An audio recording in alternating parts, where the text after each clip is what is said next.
Debo confesar que hubo un tiempo en que saqué de mi círculo de amistad a mucha gente en redes sociales, gente que insistía y me reclamaba que Israel estaba cometiendo actos terribles en Gaza, exterminio.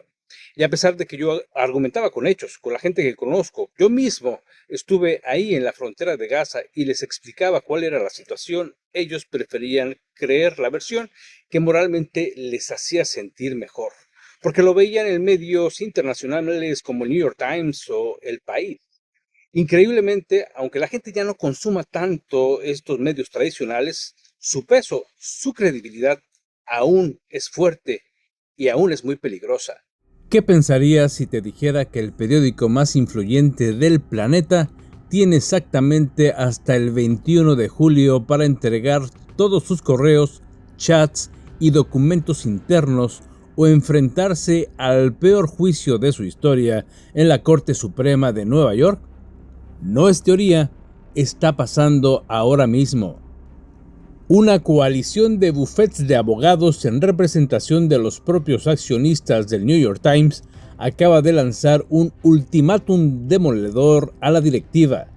La acusación es gravísima: haber convertido su redacción en un brazo de propaganda ideológica, destruyendo el valor de la empresa.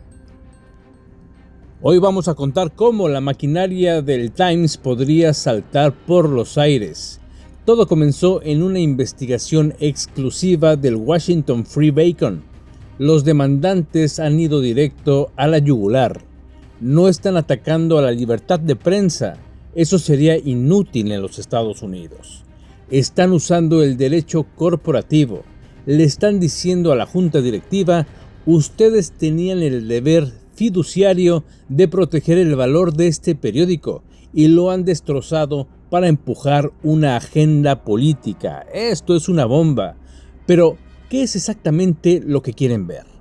Quieren acceso inmediato a los libros y registros internos, es decir, las minutas, las directrices editoriales y, lo más jugoso, los correos electrónicos privados donde se decide qué es noticia y qué se oculta.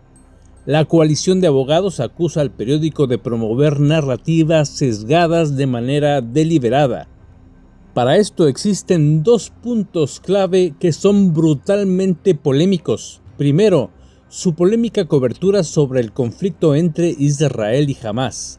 Los accionistas sostienen que el periódico ha manipulado activamente la información para desacreditar a Israel y apoyar a sectores políticos específicos.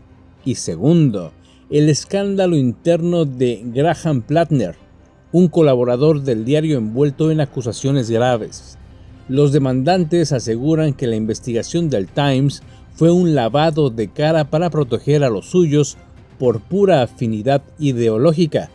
En resumen, acusan a la directiva de tolerar un doble rasero que está hundiendo la credibilidad del periódico más famoso del mundo. Muchos dirán: el New York Times no tiene nada que perder, no le va a pasar nada. Error, esto ya ha pasado antes. Hagamos memoria, está el caso de Fox News. En 2023, tras perder casi $800 millones en el caso de las máquinas de votación Dominion, sus propios accionistas los demandaron bajo este mismo argumento. Ustedes miraron a otro lado y permitieron mentiras que casi nos quiebran. La diferencia es que con el Times lo están haciendo de forma preventiva. Es decir, quieren obligarlos a destapar sus cartas antes de que el daño reputacional sea irreversible. Pero ojo, el New York Times no está solo en este banquillo ético. El sesgo informativo y la parcialidad en contra de Israel tras el 7 de octubre de 2023 se ha convertido en una epidemia de los grandes medios. Hablamos de la BBC en el Reino Unido, por ejemplo, cuestionada 1000 veces por su insistencia de no llamar terroristas a los miembros de Hamás y por difundir acusaciones de ataques a hospitales sin verificar. Hablamos de la CNN, que enfrentó una rebelión interna de sus propios periodistas denunciando que las directrices editoriales de la cadena suavizan sistemáticamente la perspectiva palestina, o por el contrario, que bloqueaban cualquier atisbo de neutralidad. Incluso medios como el español El País han sido duramente criticados por comunidades judías y analistas por la asimetría de sus portadas. Pero lo que hace verdaderamente histórico este caso del New York Times es que los accionistas se cansaron de las disculpas editoriales y decidieron pegar donde más duele, en el bolsillo y en los tribunales. La fecha límite es el 21 de julio.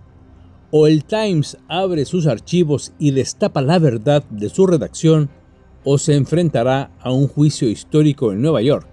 Si caen ellos, caerá el primer dominó de una larga lista de medios que ha dado la espalda a la verdad, le ha dado la espalda a Israel. Desde las calles de Israel, para Enlace Judío, Ricardo Silva.